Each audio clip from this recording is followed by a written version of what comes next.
ഇനി ജീവിതശൈലി രോഗങ്ങൾ നോക്കുകയാണെങ്കിൽ ഡയബറ്റിസ് അഥവാ പ്രമേഹം, അതുപോലെ തന്നെ ബി പി, നമ്മൾ ഹൈപ്പർ ടെൻഷൻ എന്നൊക്കെ പറയും, ഫാറ്റി ലിവർ, കൊളസ്ട്രോൾ കൂടുതലായിട്ട് കണ്ടുവരിക, ഇങ്ങനെയുള്ള പ്രശ്നങ്ങളൊക്കെ ആളുകളിൽ ഒരുപാടധികം, അതായത് മുൻപുള്ളതിന് വെച്ച് നോക്കുകയാണെങ്കിൽ ഇപ്പം ഒരുപാട് കൂടിക്കൊണ്ടിരിക്കുകയാണ്. അതായത് ജീവിതശൈലി നമ്മളിത് മാറിയതുകൊണ്ടാണ് ഈ അസുഖങ്ങളൊക്കെ ഒരുപാട് കൂടുന്നത്. ഇപ്പം ബി പിക്ക് വേണ്ടി മെഡിസിൻ എടുക്കുന്ന ആളുകളൊക്കെ ഉണ്ടായിരിക്കും. നിങ്ങൾക്ക് ബി പിയുടെ മെഡിസിൻ ഒക്കെ സ്വയം അങ്ങ് നിർത്താനൊന്നും പാടില്ല. നിങ്ങളിപ്പോൾ മെഡിസിൻ കഴിക്കുന്നുണ്ടെങ്കിൽ അത് എല്ലാ ദിവസവും കണ്ടിന്യൂ ചെയ്യുക. പക്ഷെ നമ്മൾ ബി പി നോർമൽ ആയിക്കൊണ്ടിരിക്കുകയാണ്, വലിയ പ്രശ്നങ്ങളൊന്നും ഇല്ലെങ്കിൽ നമ്മുടെ ഡോക്ടറിന്റെ നിർദ്ദേശപ്രകാരം മാത്രം നമുക്കത് കുറയ്ക്കുകയൊക്കെ ചെയ്യാം. എന്നാൽ ചില ആളുകളുണ്ട്, എന്താണ്, നിങ്ങൾ ബി പിക്ക് മരുന്ന് കഴിക്കുന്നുണ്ടാവും, അതിന്റെ കൂടെ തന്നെ നിങ്ങൾ ബി പി കൂട്ടുന്ന എല്ലാ ഭക്ഷണങ്ങളും കഴിക്കുന്നുണ്ടാവും. അതായത് നിങ്ങൾക്ക് ആ മെഡിസിൻ സ്റ്റോപ്പ് ചെയ്യാനും പറ്റത്തില്ല, നിങ്ങൾക്ക് ഈ ഭക്ഷണങ്ങളൊക്കെ കഴിക്കുകയും വേണം എന്നുള്ള ചിന്തയിലുള്ള ആളുകളൊക്കെ ഉണ്ടായിരിക്കും. അപ്പൊ നിങ്ങൾ എല്ലാവരും മനസ്സിലാക്കേണ്ടത്, നിങ്ങൾ ബി പിയുടെ മെഡിസിൻ എടുക്കുന്നുണ്ടെങ്കിൽ അത് എല്ലാ ദിവസവും അത് കണ്ടിന്യൂ ചെയ്യാൻ വേണ്ടി തന്നെ നോക്കണം.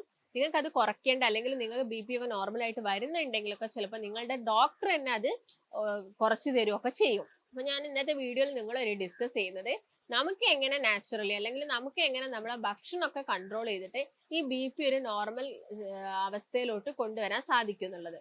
കാരണം നമുക്കറിയാം ബി പിക്ക് ഇപ്പൊ നിങ്ങൾ ടാബ്ലറ്റ് കഴിക്കുന്നുണ്ടെങ്കിലും അല്ലെങ്കിൽ നിങ്ങൾക്ക് ബി പി കൂടുതലായിട്ട് വരികയാണെങ്കിൽ ഒരുപാട് ഇതിന് കോംപ്ലിക്കേഷൻസ് ഉണ്ട്, സങ്കീർണതകൾ ഉണ്ട്. അതായത് ബി പി പെട്ടെന്ന് കൂടുന്ന സമയത്തൊക്കെ നമ്മൾ കേൾക്കാറുണ്ട്, പെട്ടെന്ന് സ്ട്രോക്ക് വന്നു, അല്ലെങ്കിൽ തലയിലോട്ട് പോകുന്ന ഞരമ്പിന് പെട്ടെന്ന് അത് ബ്രേക്ക് ആയിട്ട് പെട്ടെന്ന് ആള് കുഴഞ്ഞു വീണ് മരിച്ചു എന്നുള്ള കാര്യങ്ങളൊക്കെ നമ്മൾ എല്ലാവരും കേൾക്കുന്നതാണ്.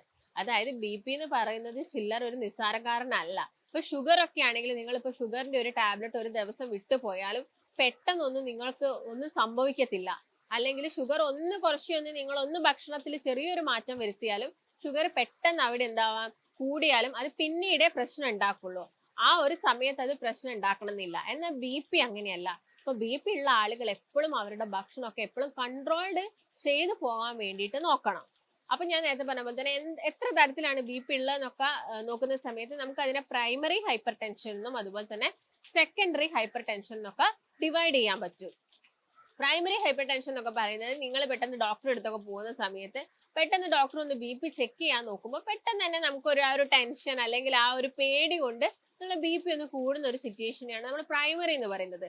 എന്നാൽ സെക്കൻഡറി എന്ന് പറയുന്നത് നമുക്ക് എന്തെങ്കിലും ഒരു അസുഖത്തിന്റെ ഭാഗമായിട്ട് വരുന്നത്. ഇപ്പൊ ഡയബറ്റീസ് ഉള്ള ആളുകളിൽ ചില ആളുകളിൽ ബി പി കൂടുതലായിട്ട് കാണാറുണ്ട്. അല്ലെങ്കിൽ റീനൽ പ്രോബ്ലംസ് ഉള്ള ആളുകളിൽ, കിഡ്നിക്ക് എന്തെങ്കിലും ഒരു അസുഖമുള്ള ആളുകളിൽ ബി പിയിൽ നല്ല വേരിയേഷൻസ്, ക്രിയാറ്റിനിൻ കൂടിയ ആളുകളിൽ ബി പിയിൽ നമ്മൾ വേരിയേഷൻസ് കണ്ടുവരാറുണ്ട്. തൈറോയിഡിന്റെ പ്രശ്നം ഉണ്ടെങ്കിൽ ബി പി കൂടുതലായിട്ട് കണ്ടുവരാറുണ്ട്.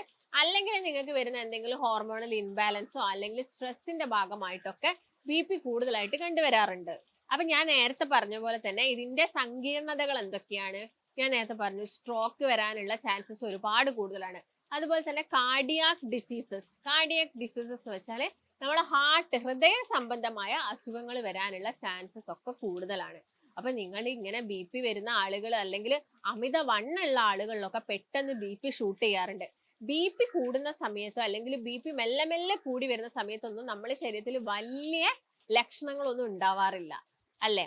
പെട്ടെന്ന് ബി പി കൂടി കുഴഞ്ഞു വീണു എന്നാണ് നമ്മൾ കേൾക്കാറ്. അതിന്റെ മുൻപത്തെ ദിവസങ്ങളിലൊന്നും വലിയ പ്രശ്നങ്ങളൊന്നും ഉണ്ടാവാറില്ല. അപ്പൊ നിങ്ങൾക്ക് ഒരു തവണ നോക്കി, നിങ്ങൾ കുറച്ച് വണ്ണുള്ള ആണ് എന്ന് കരുതുക, എന്നിട്ട് നിങ്ങൾ ഒരു തവണ ലാബിലൊക്കെ പോയിട്ട് ബി പി നോക്കിയിട്ട് അത്യാവശ്യം കൂടുതലായിട്ട് കണ്ടിട്ടുണ്ടെങ്കിൽ നിങ്ങൾ എന്ത് ചെയ്യണം, ഒരു 2 ദിവസം ഗ്യാപ്പ് ഇട്ടിട്ട് ആ ബി പി എല്ലാ ദിവസവും മോണിറ്റർ ചെയ്യാൻ വേണ്ടിയിട്ട് നോക്കണം. അതായത് ബി പി പോയിട്ട് ചെക്ക് ചെയ്യുക, കുറയുന്നുണ്ടോ, നിങ്ങൾ ഭക്ഷണമൊക്കെ ഒന്ന് കൺട്രോൾ ചെയ്യുക, മരുന്ന് കൃത്യമായിട്ട് കഴിക്കാം, എന്നിട്ട് നിങ്ങൾ എന്ത് ചെയ്യണം, ബി പി അവിടെ മോണിറ്റർ ചെയ്യാൻ വേണ്ടിയിട്ടും കൂടി നോക്കണം. ഇല്ലെങ്കിൽ നമുക്ക് പെട്ടെന്നുള്ള കോംപ്ലിക്കേഷൻസ് ഒക്കെ ഉണ്ടാവാനുള്ള ചാൻസസ് കൂടുതലാണ്.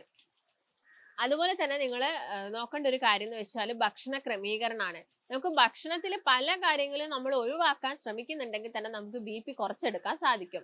അതിൽ ആദ്യം തന്നെ എന്താണ്, സോഡിയം അടങ്ങിയിട്ടുള്ള ഉപ്പ് നിങ്ങൾ കൂടുതലായിട്ട് കഴിക്കുന്നുണ്ടെങ്കിൽ, ബി പി പേഷ്യൻസിനോട് നമ്മൾ എല്ലാവരും പറയാണ്ട്, നിങ്ങൾ വളരെ കുറച്ച് ഉപ്പ് മാത്രമേ ഒരു ദിവസം കഴിക്കാൻ പാടുള്ളൂ.